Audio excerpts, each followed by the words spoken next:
saying something to the peeps or not today? Huh? So I was saying something to the peeps or not today? I'm just asking. Will you at least do the wave? The Gia wave? At least the Gia wave. Gia don't want that camera. Sister Gia don't want that camera with nothing. She don't want people filming at all.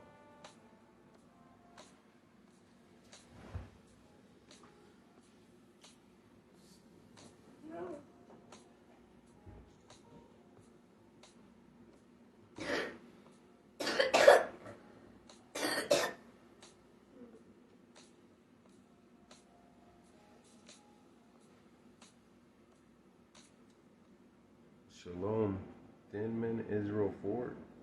Give us like 2 or 3 minutes for people to get on. And we'll go.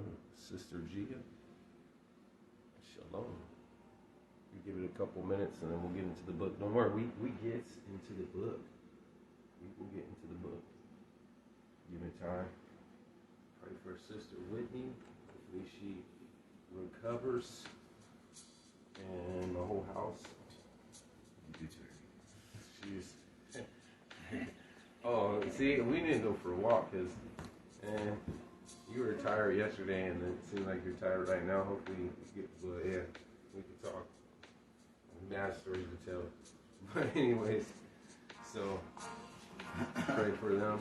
Pray for the house as well. As I think first it started off with Zadek, then it went to I think Nava and Zahara. So here first.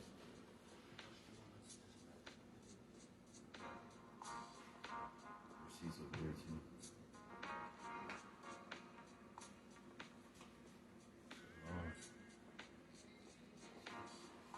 What time we got? About that time? Oh, we got 3 more minutes. Gia's on. Yeah, I can see. Sister Gia. Can you guys hear the music over there? Can you hear the music over there? Or no? I turn it on low to where I can't hear it, but no music. No.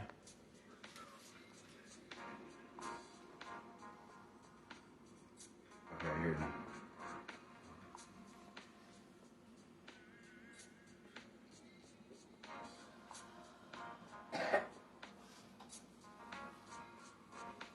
Is it too loud? Oh, I think it was in transition to the music. Oh, okay. It's too loud then. There we go. Sister Whitney's on the mic. Shalom. Matt delay. 5 minutes. 5 minutes late. Yes. And it is. Log back in. So technically, you gotta tell me if you hear the music, then I'll wait 5 minutes, and then I adjust it.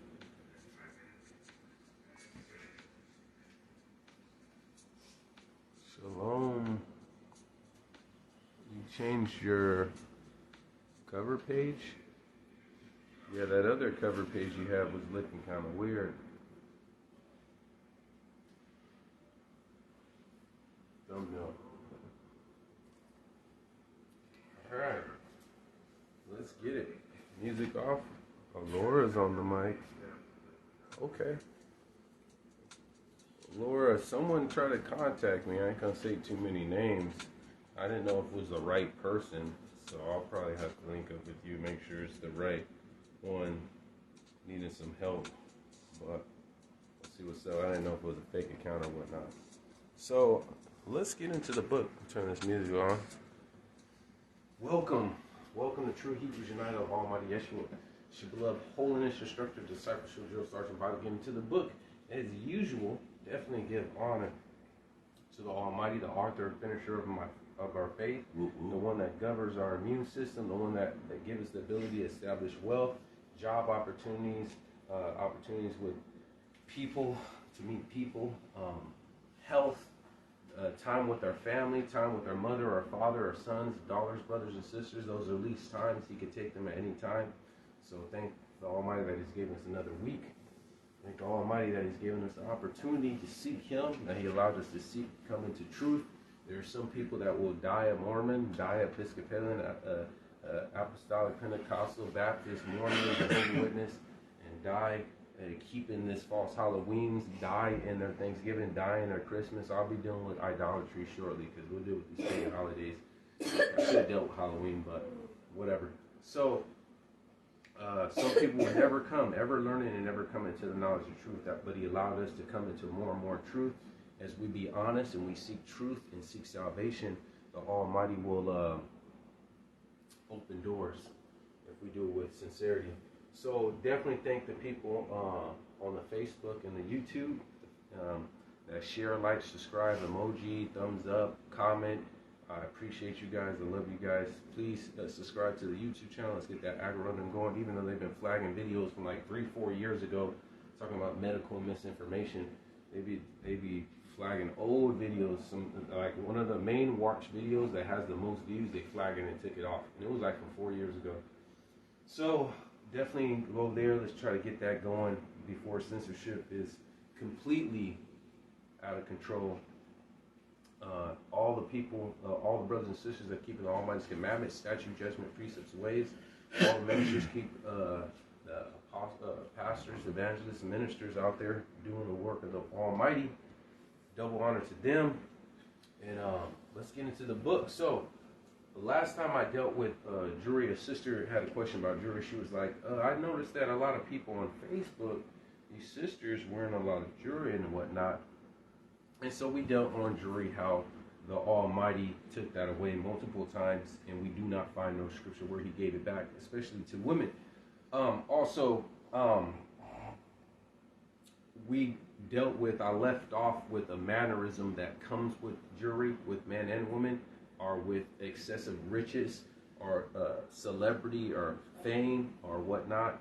Status that comes with status, even promotions, becoming a manager at McDonald's, then they got the big head and get the ego, you know. So we dealt with that. Don't be high-minded with that. So I'm gonna tie that in, since we're dealing with women in jewelry and dealing with that holiness and how to adorn themselves. I'm gonna tie that in with being a virtuous woman, or being a woman of high value. Like we talk about high value men, or people that know Kevin Samuels dealt with high value men, and so we're gonna deal with high value women. And what is high value, not in what you think as a woman or what a man thinks as a man, but what the Almighty thinks. And it says, His ways are not our ways, neither are thoughts our thoughts. Just like heaven is above earth, neither is His ways our ways. His ways are higher than ours. And as we seek the Most High, we're supposed to delight in His ways. And we pick up His mannerisms, and we start to think like Him. And we see things the way He sees things. And that's why we have the scriptures, because there's going to be a lot of things we don't understand in the scriptures. But as we read and as we obey, we understand, oh, why? Like when you think of witchcraft and you think of adultery, then you'll idolatry, the death penalty was witchcraft, right? Was death, and witchcraft is death. But when you think of rebelliousness, he says rebelliousness is as the sin of witchcraft. It's just like witchcraft in the eyes of the Almighty. So what was the penalty of a rebellious son? Was being put to death. Just like being a witch, or just like adultery. Those were all death sentences. But once you understand that, you'll look at it His eyes. So we're going to look at a virtuous woman. We're going to look at how the Almighty values things. So now you women out there that want to fight it, or you men that want to fight it, you can take yourself out of the picture, because this is what the Almighty Himself, how He values a man, or He values a woman. So, with that said, being done, let's let the fingers do the walking and Scripture do the talking. There we go. What's up, Josh? What happened? The dog's more important? Let's let the fingers do the walking and Scripture do the talking. Very good. Let's get it. Proverbs chapter 30. Proverbs chapter 30. Let's get it.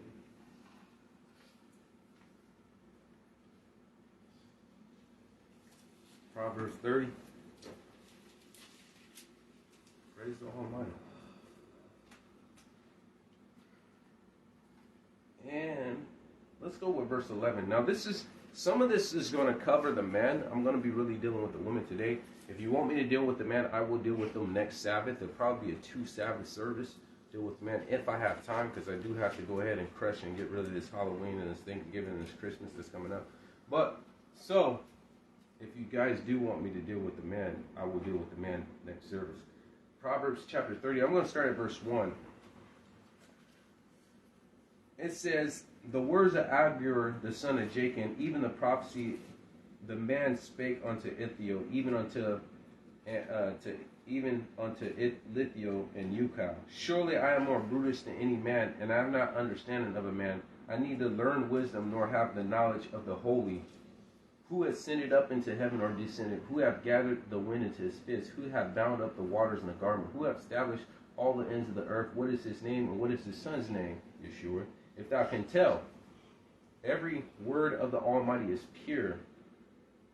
He is a shield unto them that put their trust in him. All his words are pure. And thou not let his words, lest it reprove thee and be found a liar. Right? Verse 7. 2 things I have required of thee, deny me not. I'll jump down to verse 11. We'll go verse 11.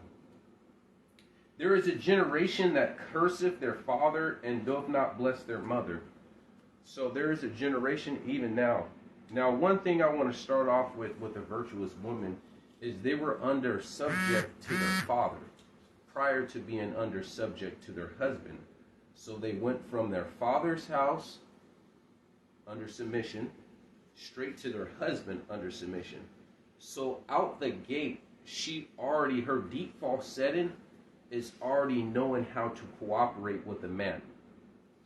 When they come out of a single parent home, it's hard for them to adapt. I'm not saying it's impossible, but if they came, typically the mothers are raising a kid, and all the woman knows is and sees for 18 plus years is her mom doing it by herself and not being a team player because she came out of a single player home. She does not know out the gate how to be a team player. She does not see the dad takes the trash out, the dad mows the lawn, the dad goes to work, the mom drops the kids off to the school, she doesn't see the dynamic and how the team works as a whole. So, there is a generation that curses their father and their mother. Now, I talked to some women on Facebook, and I'm going to slow it down, and we're going to increase the tempo in a little bit, so bear with me. I'm going to hit with the scriptures. And I say, you guys need your fathers to vet the people you date.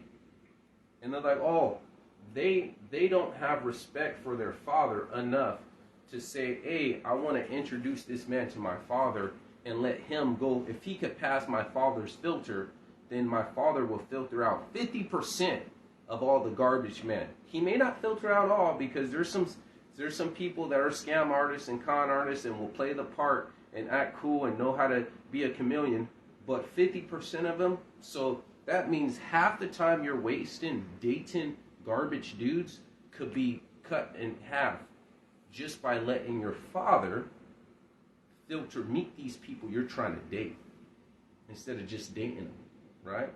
So have an honor for your father and have an honor for your mother will save you time. That helps you out. So let's keep going. There is a generation that is pure in their own eyes and yet is not washed from their filthiness. Yes, there are women out there that believe that body count shouldn't matter and it's equal and this and feminist and they push this woke and they do all this and they think they're pure, but not realizing they're filthy and they don't hold any value. Let's keep going. Their generation, this goes for men too that think they're pure in their own eyes. A lot of them are stubborn. This is why they don't have congregations because, I don't need no other man to tell me and I just take this book and do this and do all this stuff. Yeah, they're pure in their own eyes, but they're filthy. But let's keep going. There is a generation of how lofty all their eyes and their eyelids are lifted up. There is a generation whose teeth are as swords and their jaws are teeth as knives to devour the poor from off the earth and the needy from among them. So with their mouth, they're very rude and sharp. So this deals with men and women, but I'm really dealing with women today, how their mouth is very sharp and offensive. Let's keep going. The horse leech have 2 daughters, crying, give, give. There are 3 things that are never satisfied. 4 things I say not, it is enough. So there's things that are never satisfied. So let's keep going. The grave, the barren womb, the earth that is not filled with water, the fire that says it is enough. The eyes that mocketh at his father, and despises to obey his mother. And once again, we're dealing with both men and women right here. But a lot of the women that aren't virtuous, they tend to not have reverence for their mother and father. Their mother and father, when they're growing up, saying, I don't want you hanging around this group of people. I don't want you going to these places at night. I don't want you doing certain things. And they do not obey their voice. They think, oh, I'm grown. Oh, I'm 18 now. Oh, I got my own place. Oh, I got this. And they feel that because they live on their own, or because they're 16 or 18 or 25, that they should not listen to wise counsel from their parents. This is talking about them. These are women or men of low value. Let's keep going. Just because you become an adult at the age of 20, according to the scriptures, does not mean you do not have to obey your parents. Yes, you are an adult and you are accountable for your own sins, but it still says honor them. No, your mother and father cannot micromanage your life, but if they are giving you wise counsel according to the scripture and you disobey that, that is still sin. Let's keep going.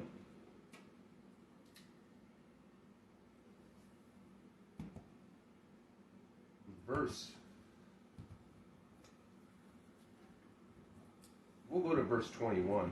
We'll go to verse 18. There are 3 things that are wonderful for me, and yea, 4 I know not. The way of an eagle in the air, the way of a serpent upon the rock, the way of a ship in the midst of the sea, the way of a man with a maid. Such is the way of an adulterous woman. She eateth and wipeth her mouth, and have done no wickedness.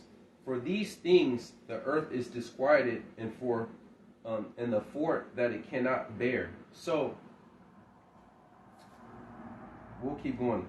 Dealing with the adulterous woman. Now, this is dealing with the married woman that goes out and breaks wedlock.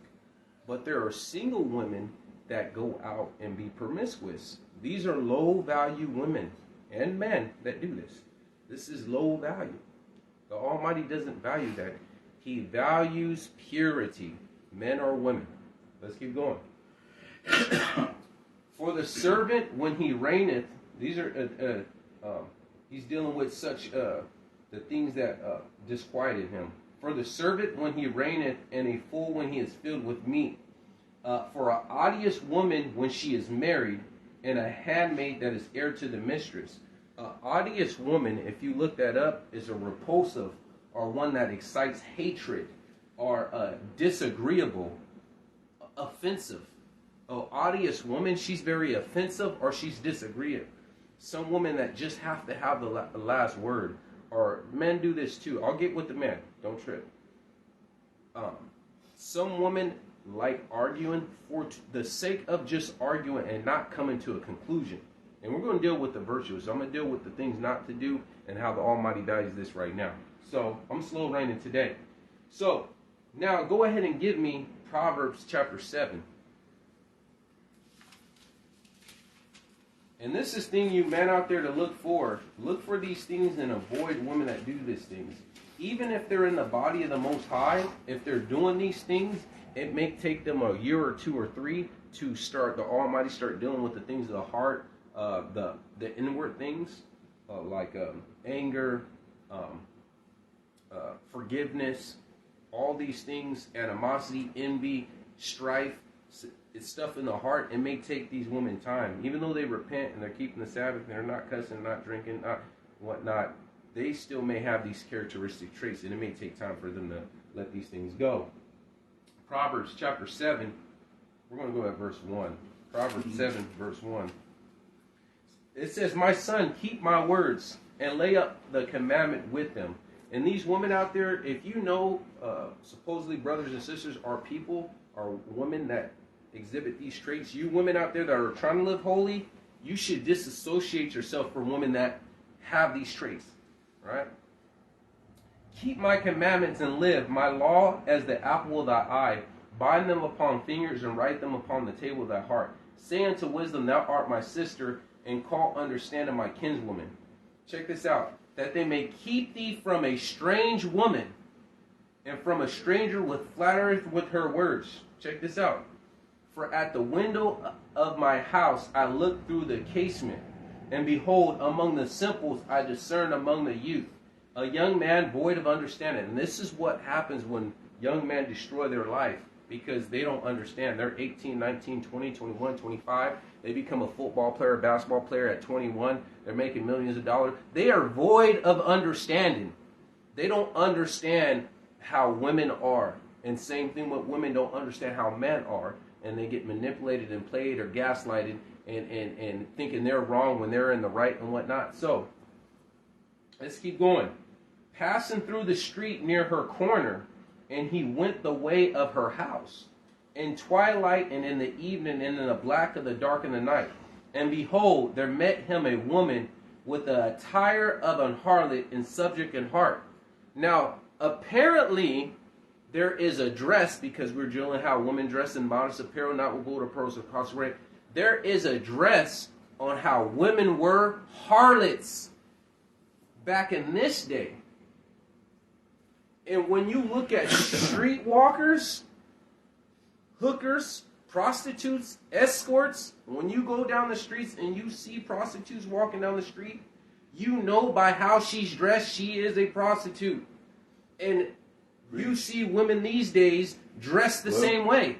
Talk about They're still showing boobs, they're still showing skin, they're still showing this, they're tatted all up. They wear clothes of a harlot. Preach. It may not be a paid prostitute, but they are promiscuous. Mm-hmm. 1 or 2 dates and you're already sleeping with her. At least a prostitute don't have to go on a date and she just gets $80 or $100 or whatever, right?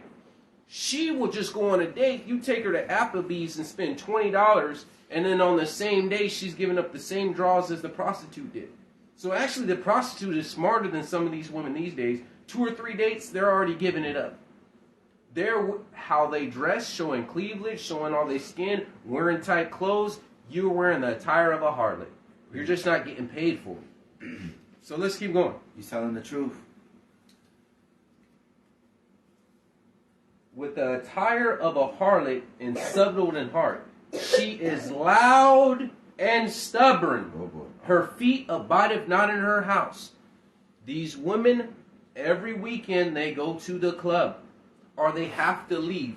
Why don't you just stay in your father's house? If you have your own place, stay home. Go to work and stay home. You are trying to keep yourself pure and keep yourself as much as you can wifey material for the day you get married. And or if you're married, you should be home. What are you doing running the streets when you're married, right? Right. Oh, I'm just chilling with my uncle or my niece or my cousin, this and this. Well, come home at a decent time. Oh, that's just my cousin and whatnot. There's married women that just don't like staying home. They don't know how to sit down. Like sometimes when you take your kids to the DMV, and yeah, you give them tablets and whatnot, but sometimes they just need to know, no tablet, no phone. Just learn how to sit down and wait. Learn how to be patient. Yeah, you may feel it's boring. Learn how to entertain yourself with your own thoughts and not with video games and whatnot. To think and meditate on things, right? So, these women out there, they're always out, always taking pictures, always going out to eat, always spending. If they're out, more likely they're spending money. And if most of the time, the majority of people that are middle class or lower class don't have this money to spend and be out all the time. Well, let's keep going. Some of them go out just to get free drinks. So, you have some friends that, oh, let's go here. Every weekend they're trying to go out and spend money and trying to do this and trying to do that. You sit down somewhere and stay home. Stay under your father's house if you living for the Almighty, or if you believe in the biblical culture. If you have your own place, learn how to sit down and save money. Save money. Learn a trade. Stay home. Let's keep going, right? And now she's without. Now in the streets lieth and waiteth at every corner. Now she's without, lying with streets at every corner. See, now these women are not on every street. They're just showing butt pics on their TikTok and Instagram. They're still out in the streets. They're worse than the streets, because when you're on the streets, like they say, she is for the streets. Right here it says now she's out on the streets. She's for the streets, right?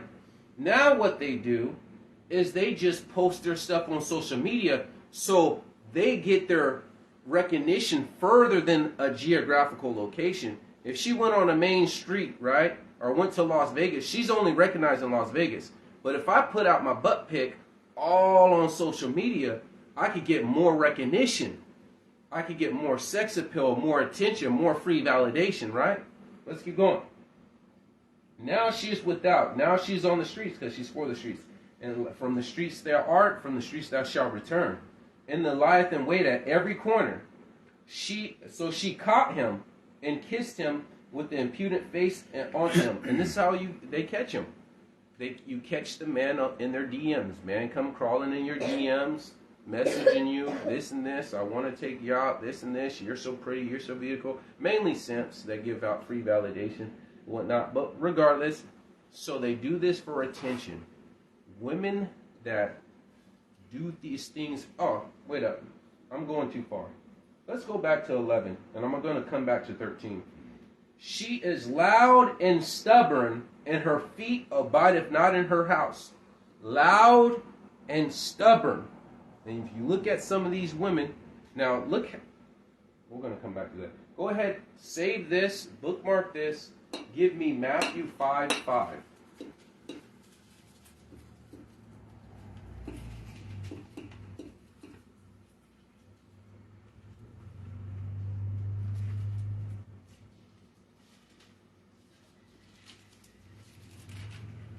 Matthew 5:5. It says, oh wait, page is still flipping. It says, blessed are the meek, for they shall inherit the earth. So being meek is opposite of being loud and stubborn. Now go to 1 Peter chapter 3. 1 Peter chapter 3. 1 through 4. 1 Peter chapter 3, 1 through 4. Likewise, you wives, be subject unto your own husband, that if any obey not the word, they also be made without the word won by your conversation of the wife, while they behold your chaste conversation. You know what a chastity belt, or is muzzled or is restricted, right? While they behold your chaste conversation coupled with spirit, whose adorned, and let it not be the outward adornment, not no clothes of a harlot, definitely, or the plate in the hair, or the wear in the gold, or put on pearl, but let it be the hidden man of the heart, which is not corruptible, even the ornament of a meek and quiet spirit, which is in the sight of the Most High a great price. So if these women are loud and stubborn, how are they valued high in the sight of the Most High? And the reason why I like this is because some of the loud and stubborn are what society deems as the most beautiful. They're the ones with the 1 million followers or 500K followers or with the big butts, nice heads. They're pretty as you know what, right? The world just thinks they're pretty or whatnot. Have this, TikTok, Instagram, make money. People pay for them to do stupid stuff online. And they make money off their beauty, right? We're going to get with beauty in a little bit. But in the sight of the Almighty, even though the world esteems this woman for her beauty, in the sight of the Almighty, she is like copper. She is like iron, lead. She is of little value. Because it says, in a meek and quiet spirit in the sight of the Most High. Not what we think. Well, I like a loud woman, or I like a woman with a little...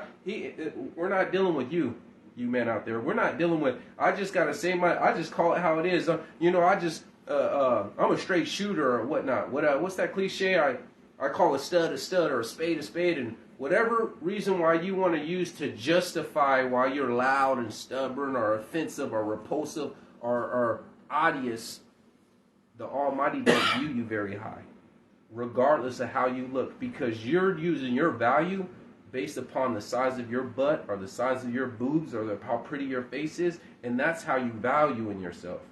But how the Almighty values women is totally different. So your value don't mean anything.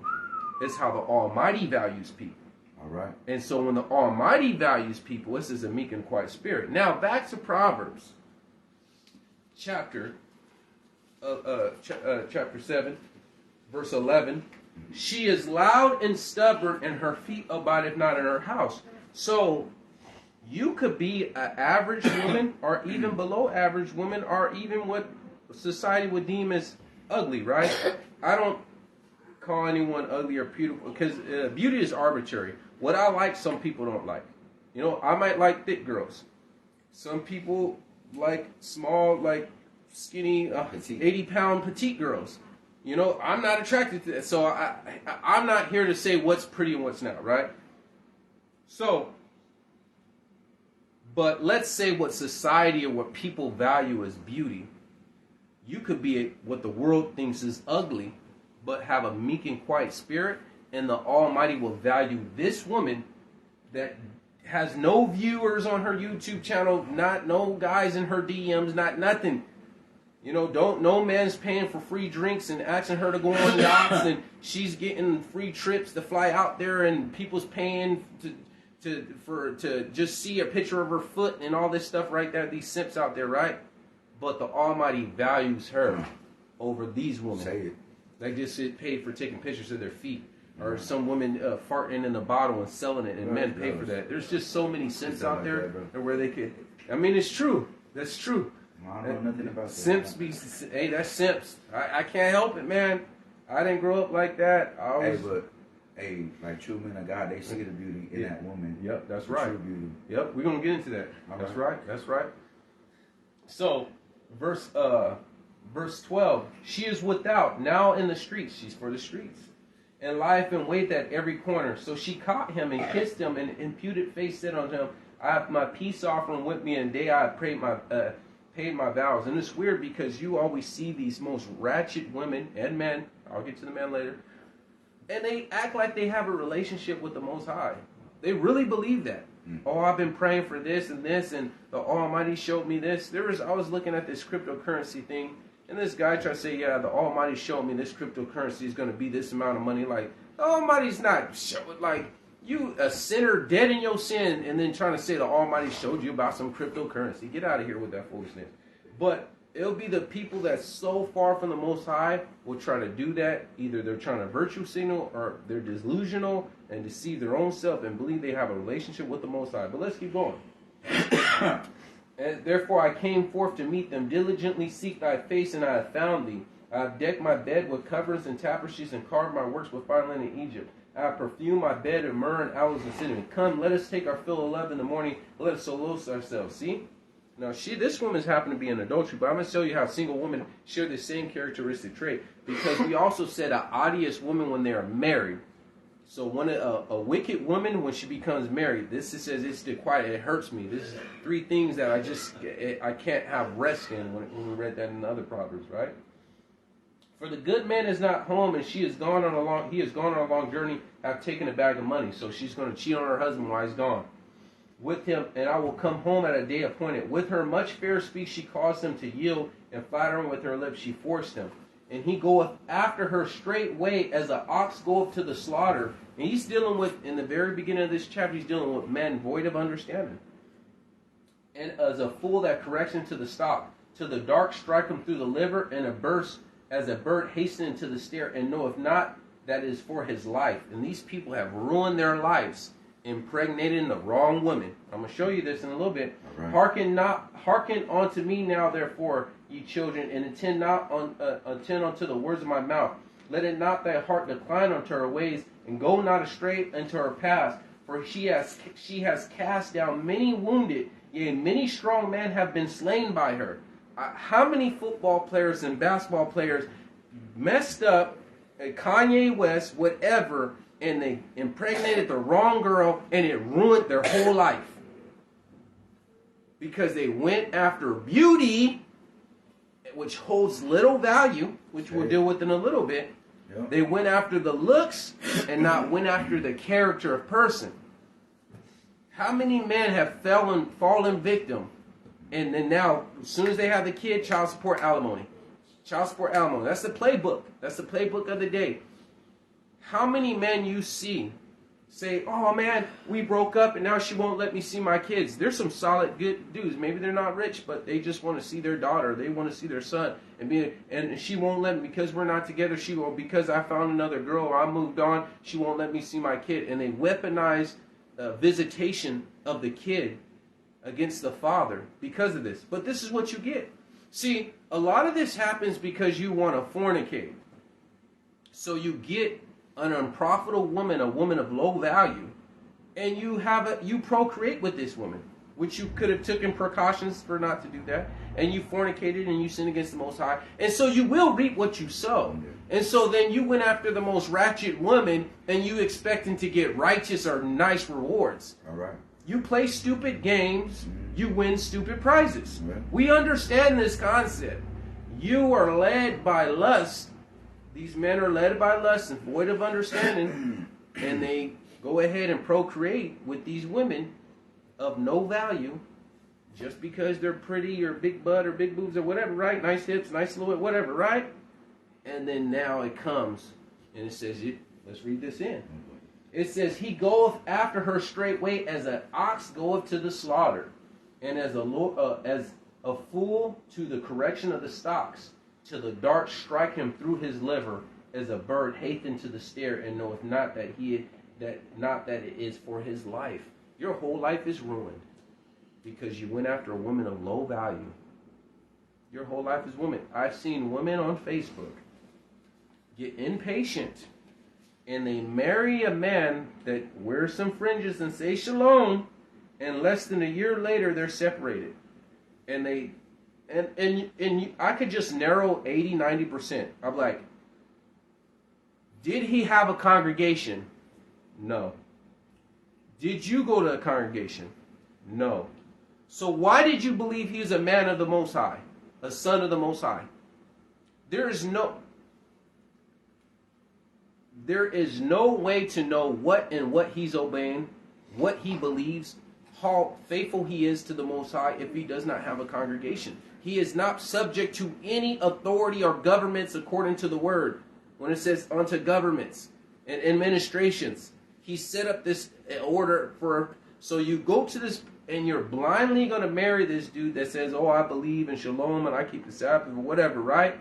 And you fall for the same playbook. It's the same playbook they do in the streets, man. I'm not about no games. I'm just looking for a serious relationship, this and this and this. Man, I'm done running the streets. And you're like, oh, he says he's done running the streets. He wants a serious relationship. And you fall for the same playbook. And the same thing, these men come wearing some fringes, saying shalom, aki, and ba, and all these cliches. All right. And then they don't have a congregation. Because if you had a congregation, you say, usher, and the minister be like, nah, don't date him. Nah, he don't have a congregation. He's not baptized. He's not this. No. And so you fall into the same trap. But you reap what you sow. Once again, you play stupid games, you win stupid prizes. This is why you need a congregation. Because if your father cannot vet the men that you date, then the ministers should be vetting the men that you date. And this would not safeguard, but the probability of success will be way higher than you going at it on your own. This is the reason why you have fathers to vet the people, the candidates or the prospects of people you want to be your husband. There are garbage men, and we're dealing with garbage women today, right? So let's keep going. It's real good, man. Give me Proverbs 21.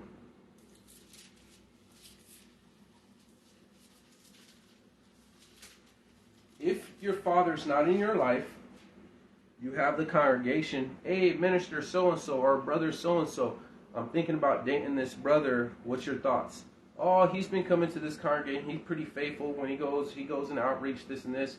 He's oh, no, he just recently got baptized, or no, he's not baptized yet. Or he goes to this congregation. What do you think? Let me check his website. Let's see what they believe. Let's see what they're about. Let's talk to the minister at that congregation. Is that dude faithful? Yeah. Is this? And you communicate. There have to be a vetting process. Yep. Because have you ever dealt with, let's say you men out there, like, bro, she's for the streets, And your bro is like, there's always that one. There'll be like 5 dudes. And there's that one dude that's a simp. And he's with your group in high school. Or you're like, bro, she going to cheat on you. She got some wandering eyes, man. No, she's good. She's good. And 6 months later, she cheated on him like, man, she cheated on me, man. This, I found it on the phone. Like, bro, we already told you. We already seen the signs. But when they're caught in it, and then when you're like, when you see a girl, oh, man, I think I love this dude. And this, like, nah, he's a cheater. He's this. And that one girl, she's blind. When you're boxing, we're in the fighting the game of life, and you're in the ring, and you're taking hits, and you're losing points. You're just thinking about not getting hit, but the coach is watching the fight, and so you get back to the ring, and the coach is saying, "Hey, you're letting your left hand down. Pick your left hand back up. Hey, he always does a right hook around this time. Watch out for the right hook." And the coach is looking. He's looking from the outside looking in, but you're in the end, so you can't really see the whole picture. And that's what the fathers for are, the ministers at a congregation, to vet the people you date. That's right. Because you're just caught up in it. That's right. So let's keep going. Proverbs 21, verse 9. It is better, 21, verse, we're going to go verse 9. It is better to dwell in the corner of a housetop than with the brawling woman in a wide house. It is better to be on the top of a roof than with a contentious and argumentative woman. This is what the Bible says. So when you see someone loud and stubborn, and you see that all ratchet type woman, like trailer park woman, I don't care what nationality, it could be a trailer park trash woman and whatnot, whatever, however you want to call it, right? Yeah. It's better to dwell in a housetop. Now let's give me verse 19. It says, it is better to dwell in the wilderness. He's like, you know what? A housetop isn't even good enough. A housetop ain't even good enough. He says it's better to just dwell in the wilderness than to be with a contentious and angry woman. Oh, man. He went further. He's like, you know what? I kind of messed up. I said the housetop, that's not even far enough. Hey, just telling the truth. Just go in the wilderness. Just go in the wilderness. Oh, man. It's better to go in the wilderness to be, and you know when they just like drama. You know, have you ever seen these women and then you're trying to say your point and says, but did I do that? But did I do that? But did I do that? But did I do that? But did I do that? And they just keep repeating the same word. Yeah. Now they're not even trying. When you get into a disagreement, whether an argument or a debate or just a healthy disagreement conversation, right? Difference of opinion. The point is to bring your perspective and I to bring my perspective, and somehow we come into a resolution. When I get in a disagreement or argument with my wife and whatnot, all right, we don't see eye to eye. So let's make it to where you get 50% of what you want and I get 50% of what I want. You know what I'm saying? Or let's say, let's use spanking. She's like, oh, you know, you really want to spank him for that? And I'm like, bro, I'm about to spank this kid right now, right? Let's just say that. Oh, right? And it's like, all right, let's meet in the middle. If it happens again, you stay out of the way. I'm about to tear this behind up. And that's meet in the middle, because I really want to spank the kid right now, and she don't want to spank the kid at all. And this is where the compromise. All right. This is where you work as a team. All right. This is where, in a marriage, I'm not going to get 100% of what I want. And she's not going to, but we work, let's find a common ground. Let's find a common ground to where we could both negotiate terms of peace. All right? So let's keep going. So then, if you don't do these things, and we're going to get on what to do, the women that say, what do you bring to the table? Because women these days have felt that all they need to do is bring their private parts and their beauty. Which, I mean, beauty does hold a little bit of weight, right? Because you got to attract a man. But they feel that they don't have to bring anything of value to the relationship. And so they'll say things like, I am the table. But see, when you have value of the Most High and other value other than your looks, then you could easily say, I bring peace. I bring tranquility. I make your life better. I relieve stress. I take stress off your life. What do you bring to the table? I bring peace. How do you bring peace? How is that? Because a man could work hard and make good money and still be stressed out. They could come home and they make real good money, $300,000 a year, whatever, and they're stressed out from the job or long hours, or they're a doctor and they're doing 12-hour shifts, or they had to do a surgery or whatnot, and they're stressed out, and a woman comes and has food or this or massage or whatever, however, and he gets home, he takes off his helmet, he puts up his sword, he takes off his shield, dealing with co-workers, and if you're a Hebrew, dealing with racist people, you come home, and you want peace because I go out this door and I go to war to bring resources back to the house. And now I want to come home and take off my armor, but I have an argument, and now I got to put the armor back on and go to sleep with my armor on. I got to go to sleep with my sword and shield because she's going to argue with me. And then when I wake up, I got to go and deal with coworkers that I don't want to be with. Or I come home, and you know what? Even though these people don't respect me because of the color of my skin or don't respect me because of this, I know I could come home and my wife respects me. Right. I could come home and she'll honor me. I could come home and she'll bring peace, right, and she'll bring joy, and right, she'll bring tranquility. Right. So then when it says, what do you bring today? I bring peace. I bring tranquility. I take away your stress. I just stand there and just listen to these stupid people and then just give ideals and just let you vent. That's what I bring. That's right. That's good. But if you're argumentative and contentious, so when does this man have peace? Oh boy. When does this man have peace? I was talking to, it was a while ago, a long time ago, and you know, there's ups and downs in the marriage, and my marriage was kind of rocky for like 2 or 3 months, you know, and you know, I'm pretty face value. I don't act like I'm the best husband or whatnot, or like our marriage is just, here's a baseline where it's average and it's good, and then you want to stay above the average, and sometimes you get some bad months where you arguing, and I want to smack the Hebrew out of her and whatnot, and then it's, come back up and stuff, and sometimes she want to put cyanide in my coffee or something like that, right? So then you're up here, right? But we're at a down point, and I told her, I was like, man, I'm dealing with 2 people on the job site, this dude trying to get me laid off, this, I'm dealing with grimy people on the job site, and then I'm arguing with you. So I was like, when do I find peace? And she couldn't answer it. I said, when do I find peace? Because I go to work and I'm dealing with 2 co-workers that are grimy, and every single day I got to deal with these people, and then I come home and then me and you are at odds. So as a man, do I find peace? Right. And then she was taking it back and she understood, like, hey, because my wife knows I will live in a cardboard box before I let my family go without.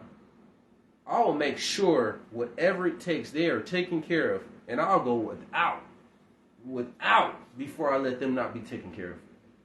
So I make sure their life is as peaceful and stress-free as I possibly can. Whether I have maids come out 2 or 3 times a week and help, whether I do this, I make sure their life is laid back. They just got to the kids just got to serve the Almighty. The 4 things: serve the Almighty, do your schoolwork, listen to your mom, and do your chores. And then if you want some cool stuff, drones and toys and whatnot, I got you. Those 4 things. That's all you got to do. Serve the Almighty, do your homework, do your chores, and obey your mom. And we're good. Yeah. So, yeah. Come in there, what do you bring to the table? Say, I bring peace. Now, in order to bring a man peace, that means you have to temper some of these behavior traits, especially if you came out of a single parent home and you're not used to being a teammate. You got to learn how to be a teammate. You got to learn how to be a team player, especially if you have a job. You single woman out there that's able to follow instructions and do it for a sinner, or do it for a European man, or do it for other nationality, or do it for some sinner out there, and then you come home and you can't be a team player with your own husband. You outside the will of the Most High. I don't care how long your fringes are. I don't care how many times you say Shabbat Shalom. You could do it for a sinner, but you can't do it for your husband. There's a problem here. There's a problem. Because you should be able to do it for your husband and cooperate and be a team player and be agreeable with your husband before a sinner man. Sinner man says, show up at this time, you show up this time. And when he wants you, hey, can you cook me something? Oh, I don't got time. Oh, I'm tired. Do what you do to your husband, what you do to your worker, and see if you'll keep your job. Some of you, if you got paid to be a wife, you'll be fired. If the Almighty was paying you to be a wife, you'll be fired. Because there's no way you could do all this for a sinner and then come home and not want to do for your husband. You outside the will of the Almighty. Out the gate. Yeah. Out the gate. Because it says, obey your husband as unto the Almighty. And then that means if this is how you treat the Almighty, you're supposed to be your husband as all to the Almighty. That's right. I'm just asking you you should be doing equal or greater than what you do for sinner man on the job. All right. So let's keep going. You telling the truth. Give me Deuteronomy chapter 32.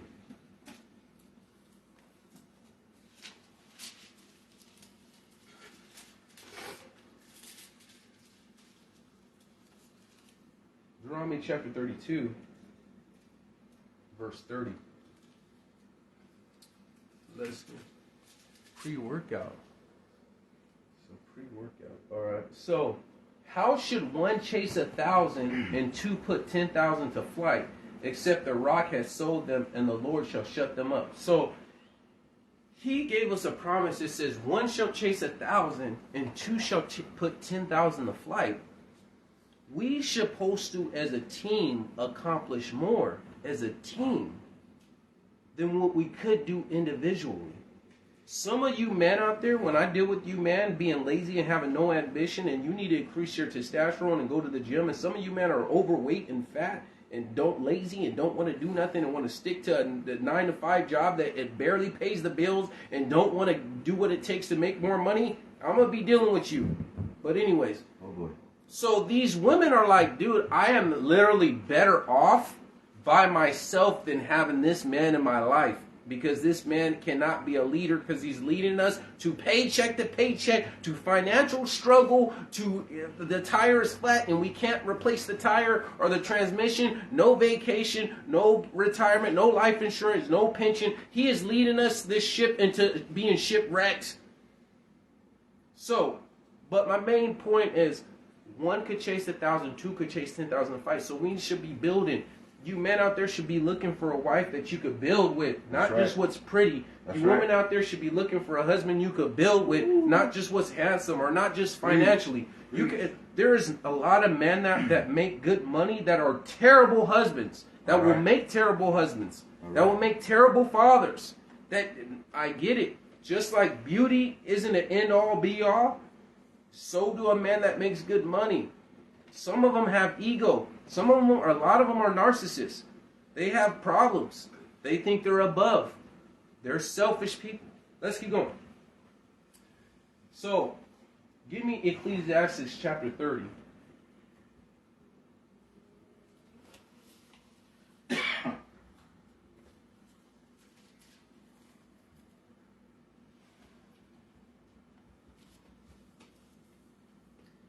Ecclesiastes chapter 4, I'm sorry. There is no 30. You guys should have called me on that, but whatever. Ecclesiastes chapter 4.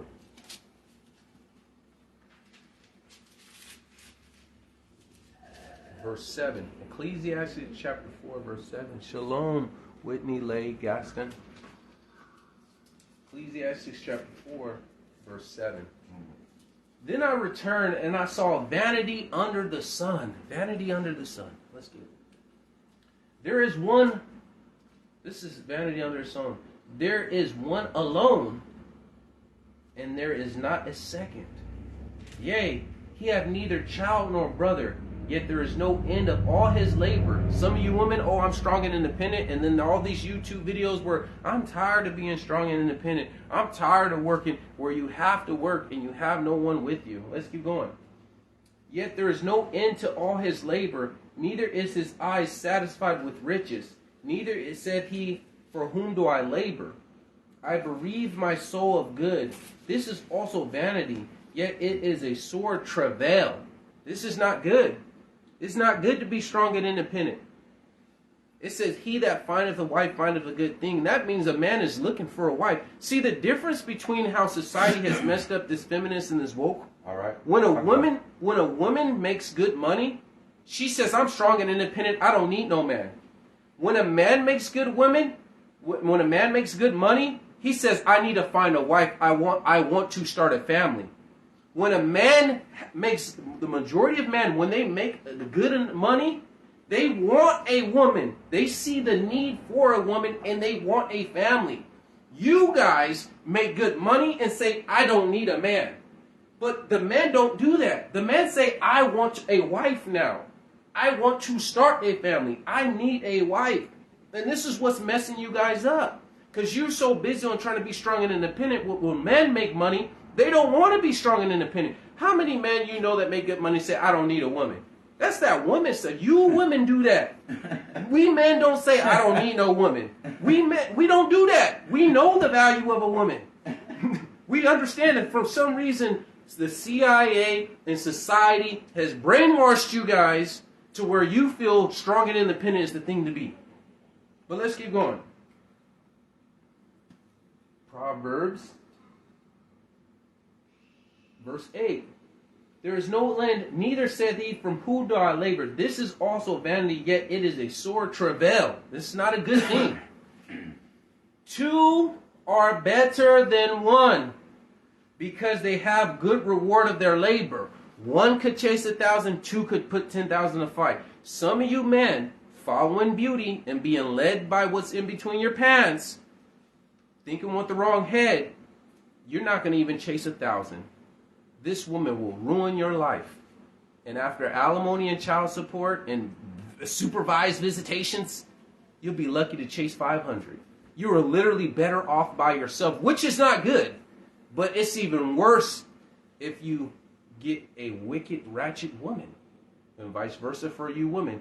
Don't make that decision your last decision. Because once you locked up with the man according to the scripture, unless he die, that's yours. Or unless he cheats, that is yours. Whether he's a drunkard or gambling problem, verbally abusive, that's yours. You could separate, but you can't go get another one. You stuck with them. So you choose wisely. Choose wisely. Let's keep going. For if they fall, the one will lift up the fellow. But woe unto him that is alone when he falleth, for he have not another to help him out. And this is what we're going to get into. This is what messes up you women. And I'm not dealing with the loud and stubborn. I'm dealing with the woman of the Almighty. You guys are too caught up with height, too caught up with how much money he make, and six packs and muscular and this and this. You are too caught up in, did you know 72% of all women, Hebrew women that have children, are single parent mothers? Now, only 25% of all Hebrew mothers, all Hebrew women, only 25% of you will ever be married. And that's not even saying that that marriage will last. That just means only 25% of you will ever be married. 1 out of 4 Hebrew women will ever be married. So knowing that there's a shortage of good men, don't be caught. I'm not saying, I get it, when they're too short, there's a difference, or they're too this, I get it. You can't marry someone that has no ambition, that just wants to work at McDonald's for the rest of their life. That could be a starting point, but that shouldn't be your finish point. He needs to go to college. He needs to do something else. He needs to build his resume, apply for a stocking job, get a truck driver's license. There's other things he could do besides just stay there, right? Yep. Strive for better. I'm not saying you got to be a gold digger, but I'm saying you got to mess with a broke dude either, right? So anyways, but a lot of men are so caught, a lot of women are so caught up, oh, he got to be 6 foot, or he got to be this, and you will die alone. You will die alone. Because only 1 out of 4 of you will ever be married. There is a shortage of good men. And if only 8% are 6 feet or higher, so you want the top 8%. And then they have to make a certain amount of money, so now that percentage gets shrank. And then you want them to be Hebrew, so you want the top 1% of men, and you're going to be the 75% that just die alone. Because your standards are too high. So, I got a solution for that in a little bit. Hey, go ahead. Plus you got all that makeup and you ain't even real yourself. Yup. Fake hair. Yeah, we gonna get into that. And if one prevail against him, 2 shall withstand with them, and if 3-fold cord is not easily broken. Now, let's say, I do this all the time. Let's say you're waiting for this mythical 6 foot tall guy gonna come and whatnot, and then you're 5'10", and there's a guy 5'8", or you're 5'8", and there's a guy 5'6". He's shorter than you by 2 inches, but he's pretty decent money. He's a good leader. He seems like he has husband material. He seems like he has father material. And you're caught up, right? You're caught up with height or this or that and whatever, right? You're caught up in this. You're caught up with all this stuff. And he's a solid candidate. and you let this person go by. See, when you have terminal cancer and your hair falls out, are you going to care how tall he is when he's pushing you in the wheelchair, or when he's there by your bed with his hand on your hand saying, we're going to get through this? It says right here, it says, and if two lie together, then they have heat, and how can one be one? It says, no, verse 10, and for if they fall, the one will lift up his fellow. There's going to come a time where you might be sick, and you're not going to care about that height or the six-pack or this and this and this. You just want a man by your side. There's going to come a time where you're depressed or you're crying in your bed by yourself. And all this, high expectation, and I deserve, and don't you settle, and you know your worth, and all this stuff that they push to the extreme. I'm not saying not to know your worth, these are the Almighty, and don't sell it for trash, but they push all these cliches, and you're going to be the 75%. Because at the end of the day, you could say I'm wrong, but check the statistics. Only 1 in 4 will ever get married. 3 out of 4 you guys will die alone because your expectations are too high. So now I have a solution for you. This is what I would do if I was a woman. I'll get married quick. First of all, when you're in your 20s and you're in your prime, then that's when I have the highest sexual market value. I am at my prettiest, I am at my thinnest, I am at my perkiest. Everything is perky and everything is tight and everything. I am at my best in my 20s. Now, I will make a list or not make a list. And I will say, I want to get 100% of what I want. But I'm willing to get 70% of what I want. So I got to get a C or higher. And in your 20s, do not settle. You need to get a C or higher. 70% of all the things you want in a man.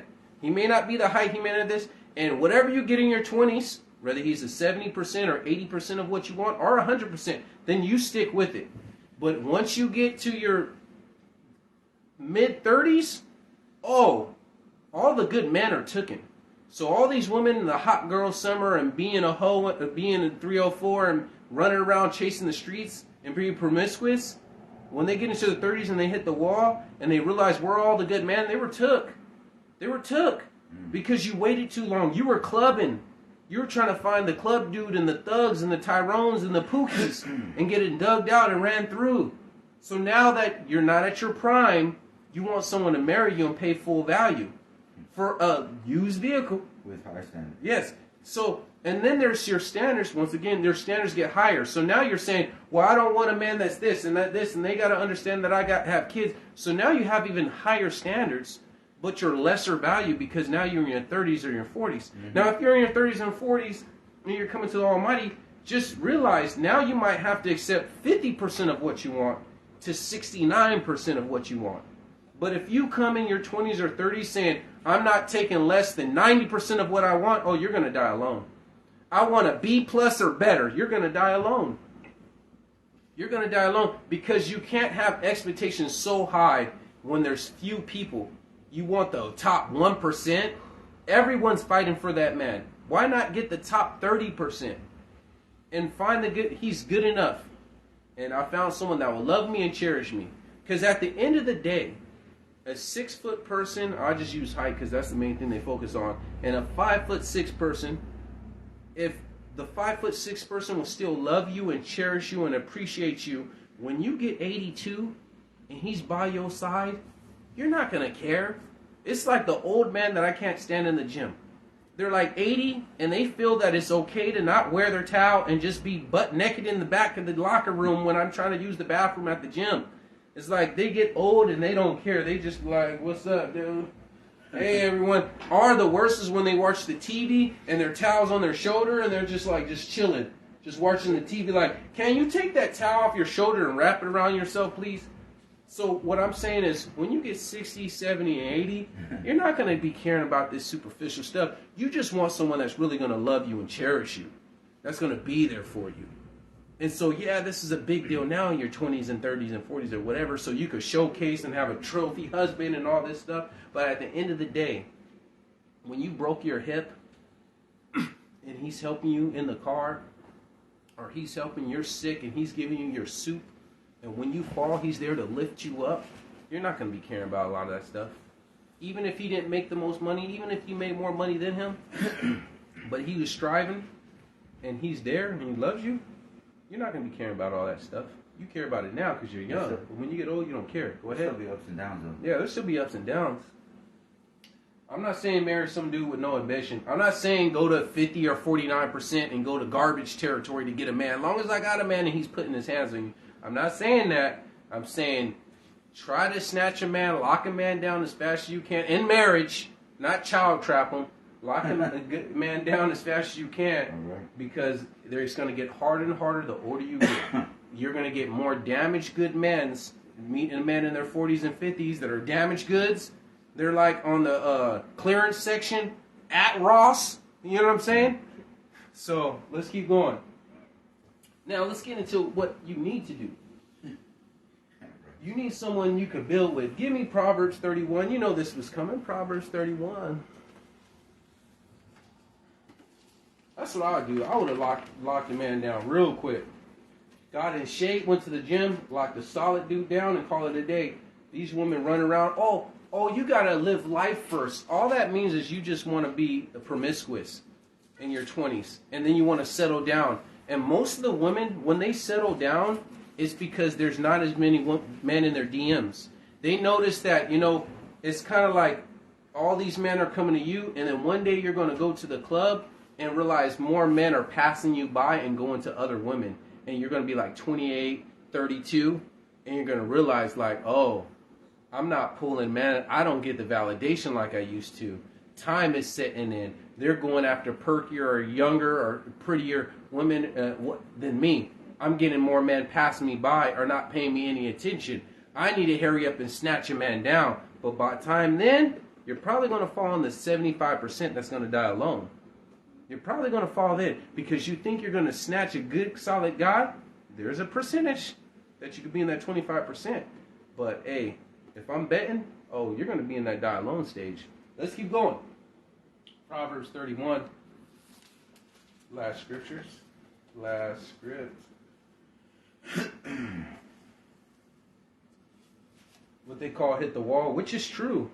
They realize when it's too late, all those people you friend zone, all those people he's too nice, all those people you thought, and they were good husband material, good fathers, but you wanted the thugs and the Tyrones, you wanted the muscular dudes, you wanted this, you wanted all this stuff. And then in the end, they gone. And then those guys that were good candidates, they're already married. They're already gone. You used and abused. Yeah. Those guys, where are all the good guys, man? You cheated on them. A lot of them won't admit it. The good guys were the good men. You cheated on them. You cheated on 3 of them. They never want to talk about that. Well, Proverbs 31, verse 10. Who can find a virtuous woman, for her price is far above rubies? Now we read, a meek and a quiet spirit is in the sight of the Almighty a great price. A loud and stubborn woman is a low price. A virtuous woman is a high price. A high value woman. Let's keep going. Her heart of her husband doth safely trust in her. Not like we read in the other Proverbs where she cheated. Oh, my husband's gone. He's going to come back at a point in time, right? So that he shall have no need of spoil. He doesn't go to the bank account and realize that they're in negatives because she spent money on a Gucci purse, like this YouTube video I seen. Or she spent the money you guys were saving to buy a house because she wanted a car or do this. It says he have no need of spoil. She will do him good and not evil all the days of her life. She ain't going to marry him and say, I'm going to have 2 kids, and once I have the second kid, I'm going to divorce him and get alimony and get child support. There's one of the top highest paid soccer players. And he got married, but what she didn't know is he made all his paychecks in his mom's name, and he had every house he bought, every car he bought, it was all in his mom's name. And his mom was the old school mom where they got your back, not the ostrich mom who would do you in and take your stuff. And so when she divorced, she was an actor. I forgot her name. She was an actor. She made good money too. So when she divorced, she realized that she actually made more money than him, even though he made way more money than her. And that all his estate, everything was in his mom's name. He only had like a car. Even almost 80% of his paycheck went to his mom. And so then at the end of the divorce, she tried to close the divorce. She already took pictures on TikTok with her new man, even though the divorce wasn't finalized. When the divorce, and she tried to stop the divorce because it was going to be where she had to pay him. Because technically, he didn't make any money. This is a high-paid soccer player, like in Brazil or whatnot. You can look it up. So then she tried to stop it, but he go ahead and filed the divorce and end it. And now she has to pay him alimony because, hey, I don't have no possessions. That's all my mom. That's all my mom. The car, the house, everything. And his mom had his back. And that's the best prenup you can have if you have a trustful mom. But that's the plan. It says right here, she will do him good and not evil all the days of her life. She seeketh wool and flax and worketh willingly in his hands. He don't come home and be like, what did you do all day? The house is dirty. What did you do? And I know some of this isn't applicable only because the U.S. has made it so expensive. They intentionally made it where it takes 2 households just to struggle. It takes 2 people to work just for you to live paycheck to paycheck. Yeah. So back in the day, I think it was, 50 or 60 years ago? 60 years ago or 100 years ago, one man, one income could buy a house, have a car, and send 2 kids through college. Just with one income. Now, one income will barely get a studio these days. They have done this intentionally. They are trying to wipe out the middle class. So I know we read this and some of this is hard, and I'm saying it's not possible because, I do it myself. I'm the only sole income and whatnot. So, but let's keep going. She is like the merchant ship. She brings her food from afar. She rises wisely at night and giveth meat unto her husband and reports to her maiden. So she may wake up early in the morning and make a lunch for her husband before he goes out to work. Let's keep going. You asked, there was a YouTube video where they asked, hey, if your husband got home from work and it's 2 o'clock in the morning, say, hey, can you make me a sandwich? Can we make him a sandwich? And all these women said, no, he can make his own sandwich. He better buy something on the way home. They don't want to do nothing. Everyone wants something for nothing. And they don't want to come into this marriage realizing that you got to sacrifice.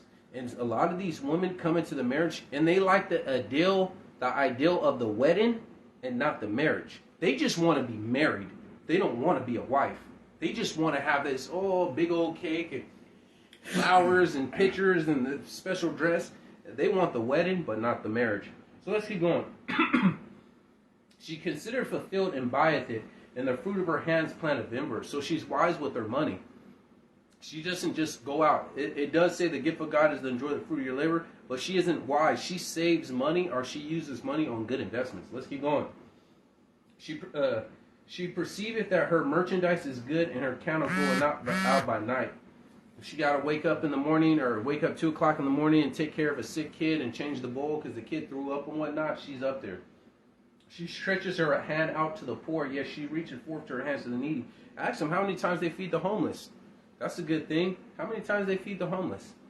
See these women, I haven't fed the homeless in years. Yeah, because you're selfish. She is not afraid of the snow for her household, and for our household her clothes are with scarlet. Also, does she find deals? Does she find, I found a good deal here. I found a good deal. This was on a discount. This was on a sale. Those are good things. She's being wise with the money, and she's not just spending unwise. Her husband is known in the gates when she sitteth among the elders of the land. Is she known because her wife is twerking? Is he known because his wife is a good wife? And who made you that? Oh, my wife. Oh, that's what's up. Oh, who stitched up your pants? Or who got you that? Oh, my wife bought me this. Is he known for good or is he known for bad? Man, I seen your wife got a OnlyFans. Let's keep going. Verse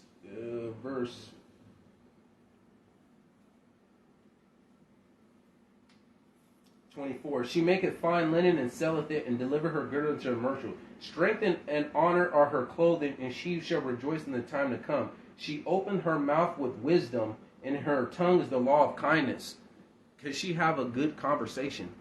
And when she argues, or even when you guys arguing, does she have valid points? Is she arguing for the sake of arguing, or is she arguing to come to a conclusion? Typically, when you argue, or you protest, or when you riot, or when you debate, you're trying to come to some kind of conclusion.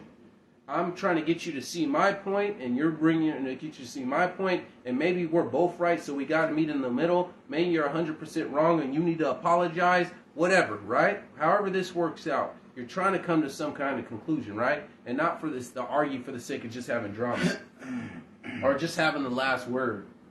She opened her mouth with wisdom, and in her tongue is the law of kindness. She looketh well to the ways of her household, and eateth not the bread of idols. She's not lazy. You're not going to come home and nothing's been done. Her children arise and call her blessed, and her husband also, and praises her. Many dollars have done virtuously, but thou hast excelled them all.